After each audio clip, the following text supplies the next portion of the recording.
Hello, Ragewood here with a video. This time we are taking a look.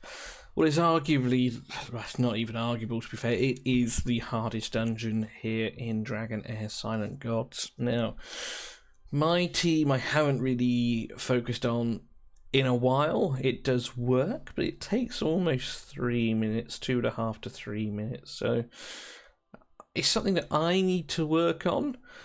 And I thought I would do a video essentially show you what is required, what my thoughts are, and go from there. Now, we do have the Chief Challenge going at the moment in Season 3, where the Radiant team, if you want to call it, is the one that, for the boss, as it were. I do run a Radiant Fire combo. So I'm going to take some sort of principles from that and take it into the dungeon. So without further ado, let's jump inside. So here is my team currently. I'm going to load the gear quickly just so you can see what's what, and we'll take a quick look at the boss. So you need 220 accuracy, 200 resistance for this fight, okay? He cannot be controlled, just like all other bosses. And we also have these two passives here. So he has the Shield Warrior. So he switches between shield and sword form and gains different effects. In shield form, his basic attacks deal necrotic damage to all enemies and deal 80% of the damage dealt into a shield. Okay. In sword form, his basic attacks deal damage to just to the current enemy. Okay, so to give you an idea, he starts in shield, okay, for these two, and then he switches to sword form after this ability, comes to here, and then he switches back to shield. He also has ultimate damage inflicted upon him is reduced by 50%. Additionally, for every third of his health that you kill, he gains 75% damage reduction. This effect can be accumulated and can't be dispelled. So, if you think you can cheese that away with like a Voresh or Victor, you can't, unfortunately. So, there will be a window where you can't hurt him. Also at the top here, when he's in shield form, he stuns the farthest hero. If the stun fails or is dispelled, he is inflicted with backfire. Now, backfire reduces the damage he takes by 20% and increases the damage he takes by 20%. So you want to sort of make sure that whoever is the furthest back for you has at least 200 resistance, just to make you less likely to die and him easier to kill. In sword form, he gains attack and defense up and dispels all buffs from the player's team. Gains a permanent damage bonus based on the number of buffs dispelled. So, at this ability here, just before he switches, he will steal all our buffs and he'll gain attack and defense up. He will gain increased damage for each buff dispelled. So, if you're going to be playing things like Rally, for example, or, you know, a lot of healers actually have buffs that they put up, like Fenia puts resistance. You want to be careful when you're using those. They often have a 10-second cool-off, so you're going to want to be using them here so they're not stolen back here, making him harder to kill. So there we are. At the beginning, he deals damage to the furthest enemy and tries to inflict stun on them. If the debuff is dispelled or fails to be inflicted in its duration, the shield warrior is inflicted with necrotic damage and gains that backfire, so something we looked at earlier. And then the sword form, again, he deals damage to the enemy with the highest attack. So again, shield form here. Then we have the switch. Now, this is the shield form to begin with. Yes, so he'll gain 40% attack up. Meanwhile, all debuffs on the heroes are dispelled. Now, he might dispel the debuffs, but he doesn't get the attack increase for dispelling those. So, you know, whilst you don't want to put your debuffs up before this, it's not the end of the world if it happens. And then at this point, he will be in sword form. So this second one, he'll deal damage to the enemy with the highest attack and the damage ignores 30% of their defense and their shield, so it's kind of hard. And then the last ability is the same as the first one, but this time we're in sword form. So he deals damage to all enemies and dispels all buffs, and this is where he gains that and gets defense up. So what have I brought with me here? It's slow, but we cover all bases. We'll start with Rose. So she's going to be the one who's eating the stun, okay? And I have her in a Tundra Tenacity set, 3-piece. So she gains a bit of skill haste and reduces the damage that she takes by 25% when it's not a crit. PvE bosses can't crit, famously, so just a flat damage reduction here. I have her in the Everlasting Diamond, so she increases her healing and gives her 125 resistance. So in total, we're at 300 resistance here in this build, I believe. I will double check that. Enough accuracy, or just under enough accuracy really, to land her debuff, her attack down, and some enlightenment to increase her healing. I'm going to double check that, I might need to do that. I then have Dragonheir, who also brings us attack down. Sort of a clashing set here. I should probably change that again because it's been a while since I've done it. But he's going to bring the shield on his heels because of the staff. He has attack down on all his abilities, which can't be resisted, so we don't need accuracy. And the mythic shield piece that has a 50% chance to increase the healing and shielding. Victor is the Witch's Remains candidate here. Not an ideal candidate because his ultimate only hits once, so it might be something that I look to put that on Rose, and so she can cover both roles for that. But the other reason he's here is to place block debuffs, buff prohibition and dispelling of the buffs that he gets. However, we're at level 100 now, we might be able to just brute force this fight. But he was an aerial set with a broken piece there. Again, no mythic damage gloves there, which is again another reason I know it's been a while. Ardreth then, she is also here to provide heals, and she's in a puppeteer set to share her damage, and she had the Craven's Eye Patch, amazing epic artifact added for Season 3, where it reduces damage taken by 40% when the wearer takes a lot of damage in a single hit. This is great for Vortex, and sort of Venom 9 in the early stages that you're struggling to complete it. So she's in a puppeteer, so she shares a percentage of her defense to everyone around her, which includes Thelendor and leads us to Thelendor here. He's in the flute to increase his crit rate, 99% crit rate, aerial, and the damage defense gloves. So I have everything here in this team.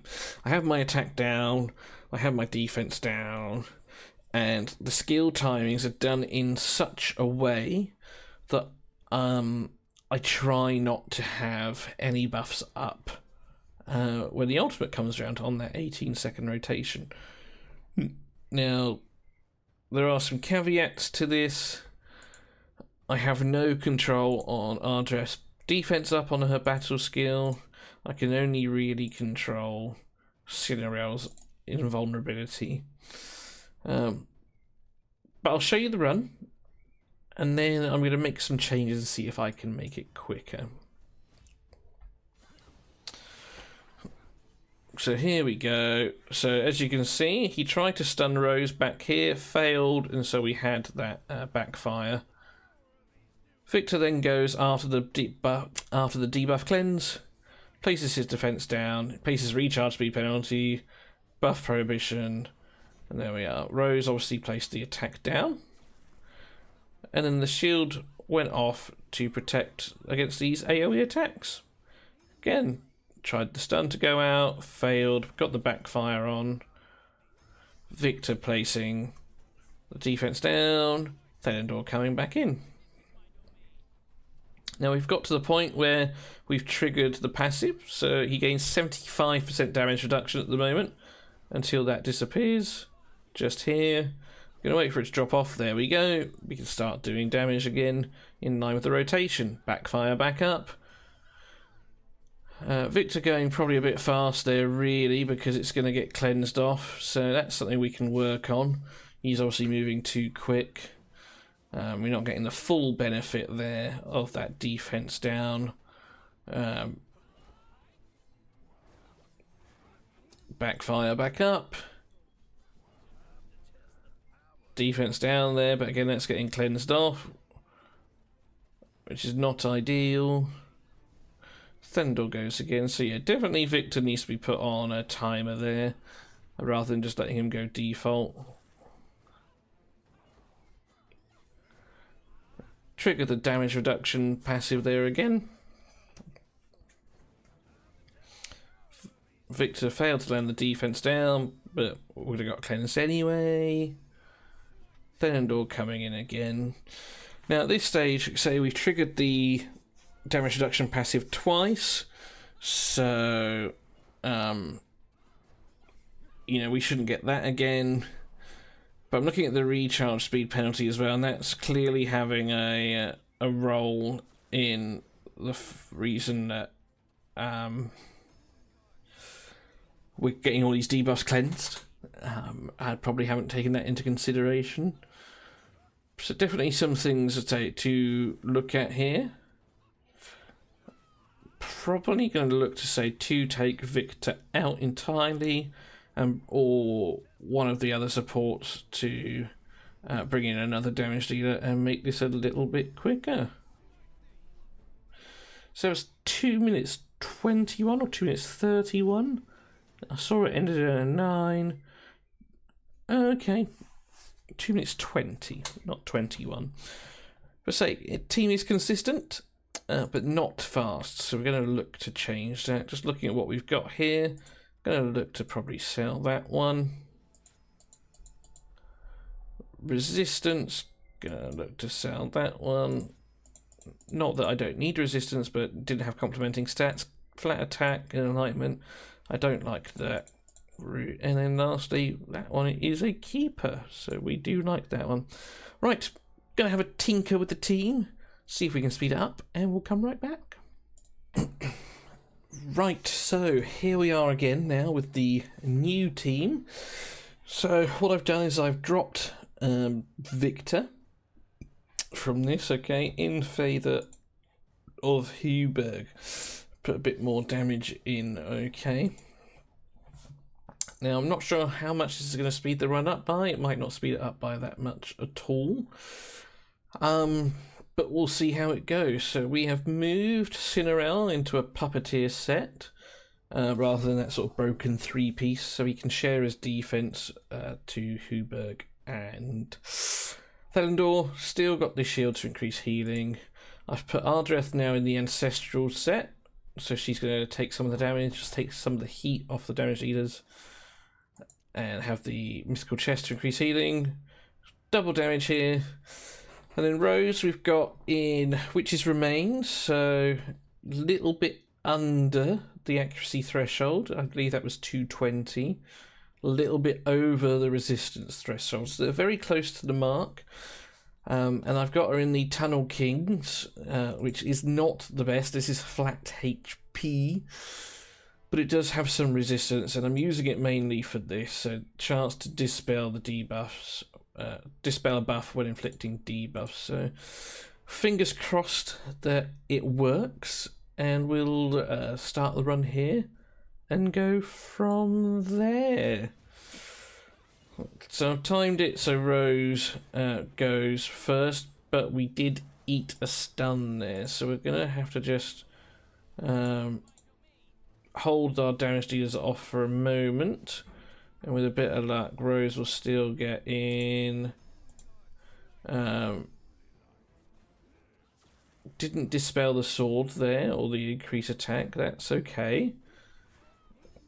She got stunned again, so that resistance being close to the mark is showing why you should perhaps have a bit more, and why those aren't the most accurate things anyway, because it says 200, we have 220, and we're still not doing it. So, no debuffs removed there. So this is where, you know, leaving the old team might be better off, because we don't have the consistent debuff or buff removal, but I have hope. I do have hope. But again, that's where also this accuracy might come into us being near it. So let's see. So we do remove both debuffs there, but we've now got the damage reduction up. So we're going to do significantly less. Our dress passive is kicked in now, so we've definitely got enough resistance. So I'm going to hold these off because we are missing the backfire, which is obviously crucial when it comes to dealing damage to this boss. So we'll wait for the backfire to come in. Oh, it's up. Moving the debuffs. Double rally there. Oh, big hit. That was big. We needed that. So if we can do that again, then we will be quicker, maybe by about 20 seconds. So not a huge amount, but quicker is still quicker. There's the backfire. There's the defense down. No rally triggers there. Could have done with that. That would have been a dead boss had that had happened. So it looks like one more rotation. And after all those changes, we are the same as where we started off. So I'm probably going to need to change the keep the resistance up on Rose so we don't lose that initial sort of couple of ultimates there.